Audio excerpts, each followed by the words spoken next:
Hey everyone, how's it going? Matthew Kadish here, author of the Earthman Jack Space Saga, available over on Amazon.com. So if you want to support the channel and you like reading good science fiction, go over there and check it out.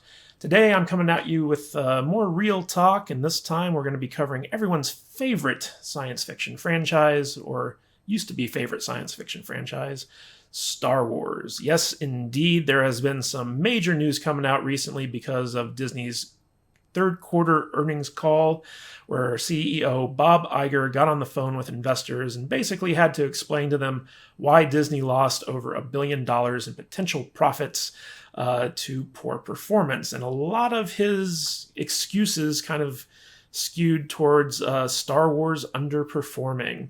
And we've got a little article over here that I want to go over with you guys today, and then we're going to start unpacking some of the more secret behind-the-scenes stuff that this implies. And basically, this is an article over on Bloomberg, and it's by Creighton Harrison. And this is kind of an interesting take on things. Basically, the headline is, Star Wars is struggling to win over the next generation of kids.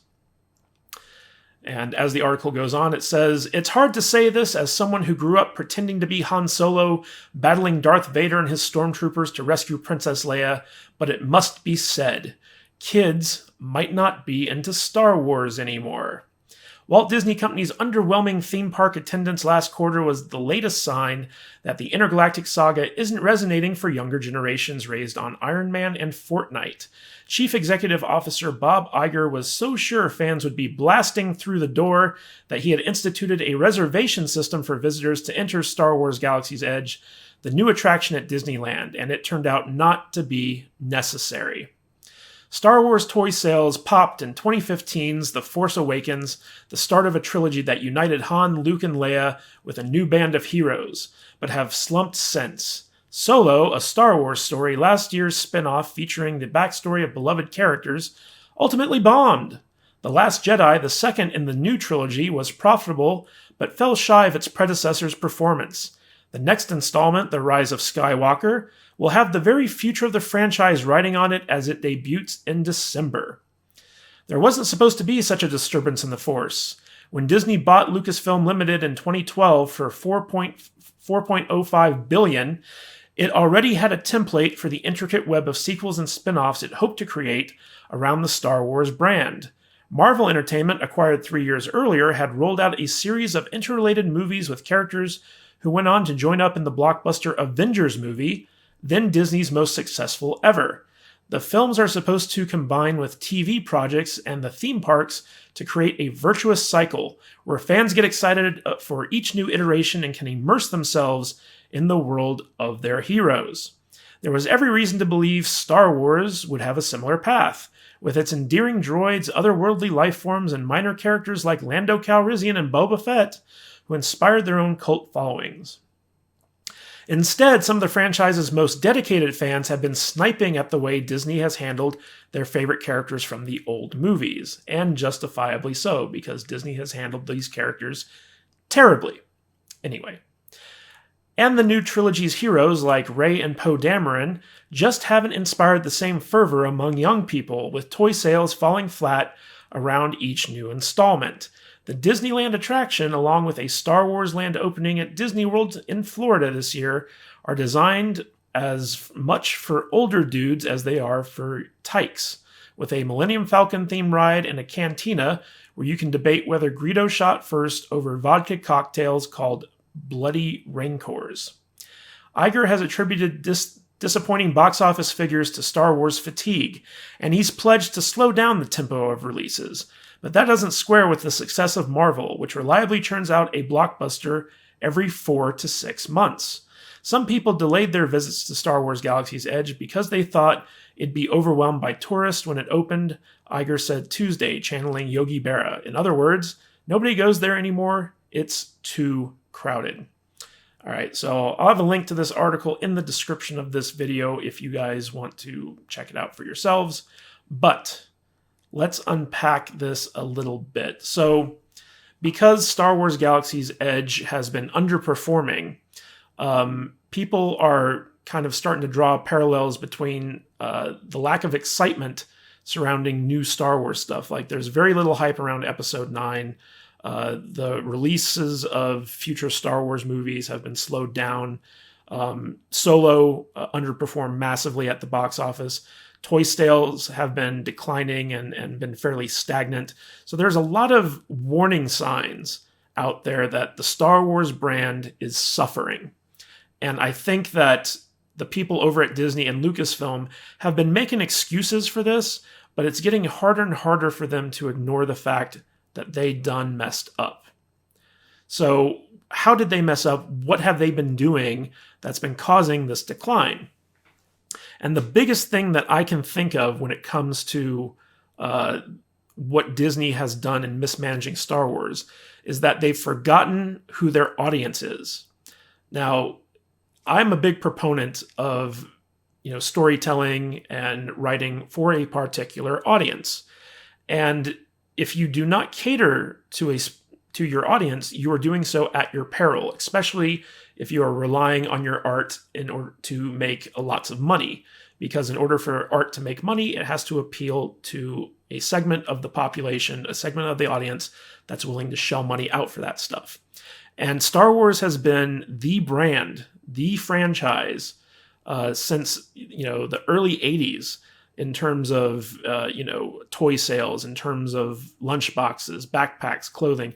Any type of licensing fee you can think of, Star Wars was the king of it because people loved Star Wars so much. And back when I was a kid, I was super into Star Wars. I'd buy all the toys, I'd get the costumes, the lightsaber, all that stuff. In fact, behind me, you guys can't see it right now, I have a model lightsaber on my bookcase. I buy all the movies. I used to write fan fiction and read the comic books and read the expanded universe novels. I would just immerse myself in Star Wars, and it was like that from the moment I was a kid. And as I grew up and I decided I wanted to become a filmmaker and a storyteller, I actually started studying a lot of the stuff ILM did in terms of, the special effects for Star Wars, because I just found it so fascinating. And one of the really magical things about the original Star Wars trilogy was that it was able to create this sci-fi universe no one had ever seen before and realize it up on screen in a way that was revolutionary. And unfortunately, nowadays, we can pretty much do anything with computers. So special effects aren't as important and aren't as impressive as they once were, which means that movies and stories in general have to rely on the writing to carry them through the finish line. And I think you see a lot of big Marvel movies where the appeal is not only in the characters, but in also the storytelling that's involved in those movies. Because a lot of the Marvel movies, they follow a very tried and true formula, and they're usually pretty good. And even the bad ones are just basically mediocre. They're never truly bad. But we've had some actually very bad Star Wars movies come out. And they're bad in the sense that they completely disrespect the fan base that made Star Wars what it is today. Now, I'm not one of those people who loved the prequels. I thought that episodes 1 through 3 were bad movies. But that being said, they were still Star Wars movies. They still felt like Star Wars. They still had that kind of charm and appeal and magic that Star Wars movies have. And George Lucas was still in charge of things there, and he understood that in order for the prequels to really strike a chord with fans, he not only had to please the fans that grew up on Star Wars, but he had to try to appeal to children. And that was the whole impetus behind Jar Jar Binks and some of the more juvenile stuff that were in those movies. Because Lucas was always thinking about the toys. He was always thinking about what kids were going to get excited about, what kids were going to respond to. Now, that being said, he didn't actually succeed in a lot of his aims with the prequels, in the sense that they really failed to capture the imagination of a lot of children of that era. Now, that's not to say that children who grew up on the prequels don't like Star Wars as adults. That's just to say that it didn't quite tap into the zeitgeist that the original trilogy did with my generation. And here's the thing that is the issue with Disney's sequel trilogy. And this is the really important part that you guys might not be aware of. So basically, under Kathleen Kennedy's tenure as the head of Lucasfilm, one of the things that she wanted to do, and I don't know if this was her idea or if it was something that was mandated by Disney, but she wanted to expand the audience of Star Wars. So Star Wars has this kind of core male demographic audience where, young and even older white men, and to a certain extent, some minorities, male minorities, are, solid fans of the Star Wars franchise. And even though there are women fans of Star Wars out there, the share of the female demographic did not equal the male demographic. It was mostly male. And so when the sequel trilogy was kind of being bandied about and planned out, one of the considerations that Disney and Kathleen Kennedy wanted to take into account was expanding the audience to bring in even more people into the hardcore Star Wars fan base. That meant women, that meant African Americans, that meant Latinos, basically all the demographics that were not in the majority of the audience. And so it was very carefully planned to create characters to try to bring those audience members in. So you have the main character, Rey, is a woman. And then you have Poe, who's Latino, and you have Finn, who's African American. And so the new new Trinity of the sequel trilogy was meant to appeal to the underserved audience demographics to try to pull them into the Star Wars fandom. Because the way Disney and Kathleen Kennedy looked at it, they already had white males kind of wrapped up, that they were in the bag. And so this whole movement towards a more diverse cast of main characters in the sequel trilogy was specifically kind of engineered, in my opinion, to pull in a broader audience. And also a more international audience, because that's a big factor in the evolving Hollywood landscape. So they made a mistake in doing this, though. And I'll tell you why. It's because if you stop catering to your core audience, eventually that core audience begins to dwindle and go away and go elsewhere. You've seen this with Star Trek and the Orville, where Star Trek, with the premiere of Discovery and stuff like that, made a lot of decisions that upset the core fan base. An alternative was given to them with the Orville, and a lot of that fan base has broken off and become Orville fans, and they're not so much interested in Star Trek anymore. And the same thing's happening with Star Wars, where basically all the new Star Wars films have abandoned their core audience in favor of trying to court a new audience, and that core audience isn't standing for this stuff, and they're going off elsewhere. Now, when the prequels came out and people were upset over the quality of the prequels, the movies didn't drive the fan base away. They were just like, well, they're not very good movies, but they're still Star Wars, and I still love Star Wars. And so the fan base stuck around through the prequel trilogy, because even though they weren't great movies, they still hit all the right notes. With these sequel trilogy movies, they're not hitting any of the right notes. In fact, they're being borderline insulting to fans.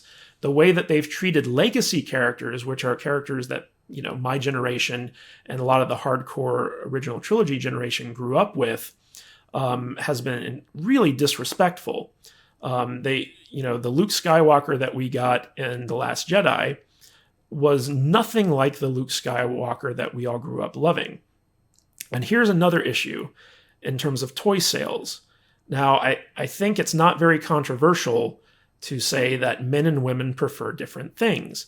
Women, by and large, historically, are not really all that into science fiction. They're not into really violent stuff. They like, stuff based around relationships and romance and pageantry and, like British shows, they like to play with dolls. They don't like to play with action figures. Now, I'm being broadly general here, but I'm just saying that historically and by and large, this is what we know to be true. Boys are the ones who buy the action figures, and they like to fight with them, and they like to get the swords and run around and hit stuff with them, because that's just how boys are. And one of the things that made the original trilogy so profitable and such a big part of childhood was that, first of all, you have this hero's journey story with Luke Skywalker. So you have this kind of coming of age tale that young men could kind of latch onto and go through with Luke and identify with Luke. And they wanted to become the magic user with the Force, and they wanted to become the Jedi, and they wanted to be the hero of the story. And the character of Luke Skywalker was the vehicle that so many young men kind of went through in order to achieve that fantasy. And because of Luke Skywalker, he was really the driving force behind the success of the original trilogy of Star Wars. Every boy wanted to have the Luke Skywalker toy. Every boy wanted to have the X-Wing that he flew. Every boy wanted to have his lightsaber and his Jedi robes and stuff like that. Now, that's not to say other characters weren't beloved, but Luke Skywalker was really the character that everyone kind of latched onto Star Wars through. That, in addition to the amazing special effects that believably created a science fiction world that people could escape into that they'd never seen before, all that stuff combined into captivating not only adults, but also children. And that was the key to this, is that it appealed to all ages. Even if it didn't appeal to like a majority female demographic or a large minority racial demographic, the people with all the purchasing power were on board for Star Wars, and that was typically, white males. So what's happened now is that because Disney tried to shift their strategy to appeal to the underserved audiences of Star Wars and bring them in, they've seen a kind of exodus of their core audience, to the point where, the audience feels insulted. They feel that Disney has attacked them in their defense of their decisions to, make this strategy shift and all that stuff. And they're not buying toys. They're not buying merchandise. They're not going to, these theme parks because they just don't care anymore. They're not excited about this stuff anymore. And it's not about franchise fatigue. When Disney had this really ambitious slate of doing a Star Wars movie a year, it worked out for about, 3-4 years, and people loved it. It was like every Christmas, I was like, ooh, I get a new Star Wars movie. And, just look at Marvel. Marvel's putting out, like it said in the article, a movie every 4 to 6 months. People aren't getting Marvel fatigue. When people love something, as long as that something is good, they will continue to watch it. Otherwise, people wouldn't care about TV shows. If people actually got fatigued by how often, they were exposed to something, most TV shows wouldn't last beyond a season, because you're watching that week to week to week to week. You're not waiting a year for the next episode to come out. So this whole idea that there was franchise fatigue with Star Wars is wrong. What happened was in shifting their attention to women and minorities, they neglected the core audience, and the core audience began to bleed away. And one of the problems here is that adults are the ones who drive the purchases. Even though kids may want something, the adults are the ones who will buy it for them.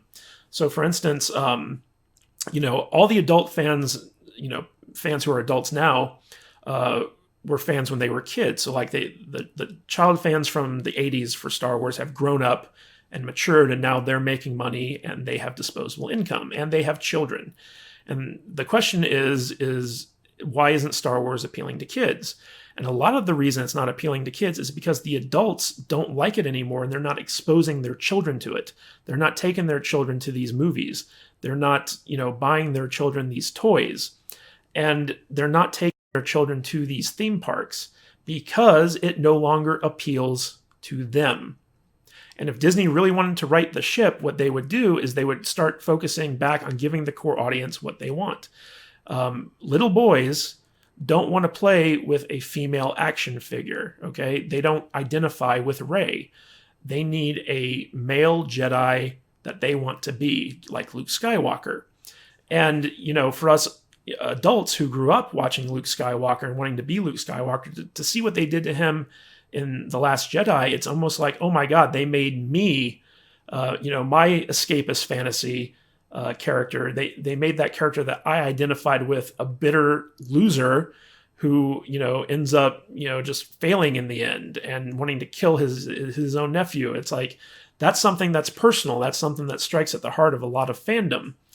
And so when people are treated that way through their characters, they just kind of check out. They don't want to participate in this franchise anymore. They don't want to escape into this world anymore. They feel betrayed. And kids, unless they have a hero to latch onto, they're not going to be, interested in this at all. There's no hero for little boys to identify with in these movies. Now, I mean, that's not to say that Poe Dameron and Finn aren't good characters. It's just to say that they're not as cool as Jedis. Every kid wants to be the cool character. They want to be the superhero. They want to be Jedis. They don't want to be a former janitor who used to be a stormtrooper and now he's a coward. They don't want to be the hotshot, pilot. They want to be the magic space wizard with the laser sword, And when you give that role to a girl, it makes it really hard for little boys to identify with that character, which only leaves really the bad guys for the kids to want to look up to. And, nobody wants to play as the bad guy when they're growing up. So Disney and Lucasfilm kind of put themselves in this situation where, yeah, they're appealing to an underserved audience, but there's a reason why that audience was underserved to begin with. And that's because these demographics just aren't traditionally very big into science fiction and Star Wars. Now, that's not to say that they don't enjoy it, but they're casual fans. They're not the fans that are going to go out there and demand that you buy them all the toys, or that they, go and visit Galaxy's Edge, Star Wars theme park stuff year after year. These are people who are like, oh yeah, I saw that in the theater. I like that. I'll watch it on video or something like that. The hardcore fans, though, are the ones who are going to kind of foster their kids. They're going to encourage their kids to enjoy Star Wars. The little boys need characters that they can kind of latch onto. And Disney has not been giving us any of this stuff, none of it. And parents have been largely just, letting their kids grow up on Marvel. Marvel characters are now the things that this generation of children are going to grow up having that special place in their heart for. Whereas with my generation, it was Star Wars and to some extent Star Trek. Because these are the escapist fantasies that little boys have. Little boys are going to grow up wanting to be Iron Man or Captain America or Black Panther or some type of larger-than-life hero who goes through these origin story, hero journey type things in movies and cartoons, and has like tons of toys and stuff like that. Like my child, for instance, is the biggest Batman fan I've ever seen. And part of that is my fault, because I'm one of the biggest Batman fans ever. I have a life-size statue of Batman down in my kitchen. I kid you not. And ever since, my little tyke has come along, it has been me fostering this love of Batman, showing him the cartoons, buying him toys, and he just loves Batman. He won't wear clothing without the Batman symbol on it. That's how much he loves Batman. Now, that's not to say he doesn't love other things, but this is the type of thing that, parents do with their kids that fosters this kind of special relationship and lifelong fandom.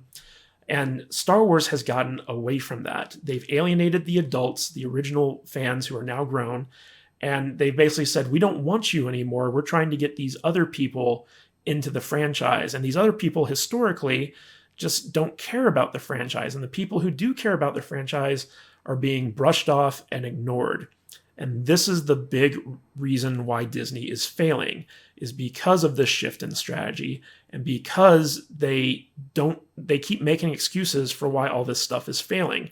Now, that isn't to say that there isn't merit into these excuses. When Bob Iger says that, they were planning on massive crowds for the Star Wars, ride at Galaxy's Edge, I'm sure there was something to having, forcing people to do the reservations to keep them out of the park, and, prices rising. It was more expensive to go to Disneyland because of the new opening. People were expecting big crowds, so they probably stayed away. Hotels in the area raised their prices. There is some valid stuff to that, but it's not as valid as the fact that if you look at these trends that's been going on ever since The Force Awakens came out and people started to see how Disney was actually handling this franchise and its beloved characters, you can tell that there's been this downward trend, and it's because of the shift away from the core audience. And Disney needs to realize that if they want to save Star Wars, if they want to correct the ship, they have to get back to that core audience, give them what they want, and give young kids, young boys in particular, characters that they can identify with and want to be. You know, they need a new Luke Skywalker. There was a reason why when J.J. Abrams was writing The Force Awakens, he decided to leave out Luke Skywalker, and it's because when Luke Skywalker was on screen, he dominated the story. Everybody wanted more of Luke Skywalker, and that's because people love Luke Skywalker. People wanted to be Luke Skywalker. You know, the Luke we got in The Last Jedi isn't the real Luke Skywalker. That's Jake Skywalker, to quote Mark Hamill's take on the character. The real Luke Skywalker was in A New Hope, Return of the Jedi, and The Empire Strikes Back. That was the real Luke Skywalker. That was the Skywalker everyone fell in love with. That's the Skywalker everyone wants to be. And you need to have another character like that young men can latch onto, grow up wanting to be, and new fans who grew up on, or old fans who grew up on this stuff, who are now mature, can now identify with and appreciate beyond just Luke. So, like, we can look at Rey and be like, yeah, Rey's a decent enough character. Like, she's pretty, she's, capable, like, she can do all types of stuff. But she's not someone I can identify with. She's too perfect. She's a Mary Sue. And, she just doesn't have much character to her. And the characters who do have character to them, like Poe Dameron and Finn, they're not the heroes of the story. They're side characters. They're sidekicks, basically. And all the legacy characters are being killed off and disrespected left and right. So there's really nothing for old hardcore fans to really latch onto. And the people who are defending Star Wars now are just doing it basically out of brand loyalty. They don't really see the issues here, which is fine. If they like the new sequel trilogy, that's totally up to them. But Disney's problem is that they've abandoned their core audience, and they've fashioned all these new Star Wars movies, and to some extent the Star Wars TV shows with the cartoons and the toys and stuff. They've fashioned these for an audience that is not as passionate about Star Wars. And they're seeing the fallout for this start to come home to roost. And until they kind of sit down and be like, hey, we need to fix this. We need to get back to the basics. We need to give the audience what they want, the core audience. They're going to continue to see a decline in the value of this franchise. And it's very, very troublesome that I keep seeing excuses come from Disney and Lucasfilm as opposed to actual solutions to this. So guys, I've rambled on about this topic long enough. Tell me what you think. Do you agree with my take on this? What do you think Disney can do to start appealing to the hardcore fans? Do you think their shift in strategy was a mistake? Please let me know in the comments. And as always, subscribe to my channel for more movie, TV, and entertainment news. This is Matthew Kadish, and I will catch you in the next video.